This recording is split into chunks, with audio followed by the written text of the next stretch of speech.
Hello, good morning and welcome to Daily CBT. My name is Deirdre and today I'm sharing with you 3 ways to think better today. So I'm going to start with a quote from Shakespeare, no less, who said that there is nothing good or bad, but thinking makes it so. And if we use that approach, and it's probably the core cognitive piece of cognitive behavioural skills, is to look at maybe there is a better way to think. So I've got 3 steps and I'll go through those with you, but for the moment just the 3 are that maybe what we think is not 100% true 100% of the time. Secondly, that there's always another way to think and noticing the other ways, noticing what's good. The third is that we have little control over our first thought, but we have control over our second. So I'm just going to go through those quickly with you. The first one being that maybe what we think is not 100% true 100% of the time.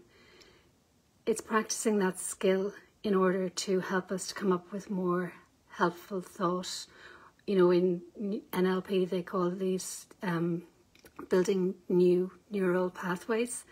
So thinking a certain way leads us into either a negative pathway or it leads us into a more helpful or more positive pathway. So if we ask ourselves, is what I'm thinking a fact, or is it my opinion, for example? Is what I'm thinking 100% true? So that's the first step. Then we move on from there to think about things differently, to perhaps use a gratitude practice each day to notice the good things, notice the positive, helpful thoughts. And once we notice them, we're more able to use them. And, you know, there is the perspective of looking at things from a more optimistic perspective, kind of coming back to number 1. It's not always easy.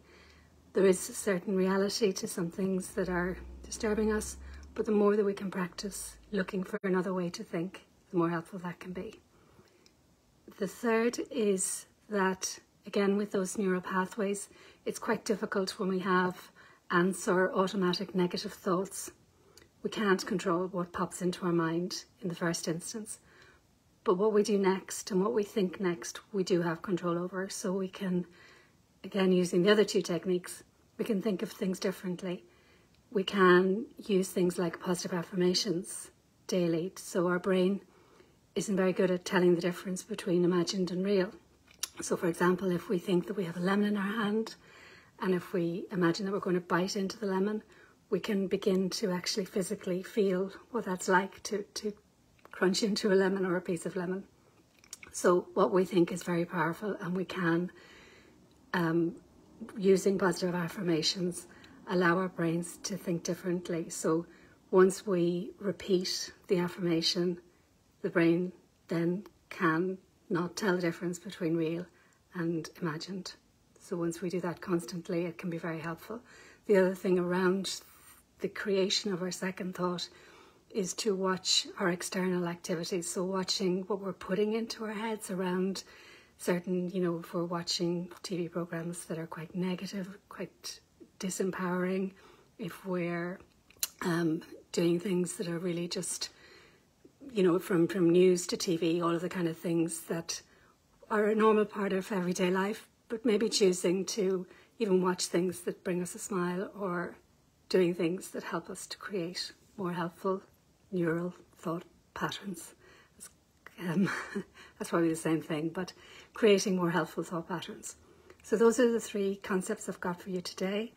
Thank you for listening to me. Have a great day, and I will speak to you tomorrow. Oh, and don't forget, we have a masterclass, so Michelle and I are doing, it's on the top of this page, the event that we're doing on Saturday at 10 a.m. It would be lovely if you could join us. So that's Ending the Diet Mindset, 10 a.m. Saturday. It'd be lovely to see you. Thanks for listening to me, and bye for now.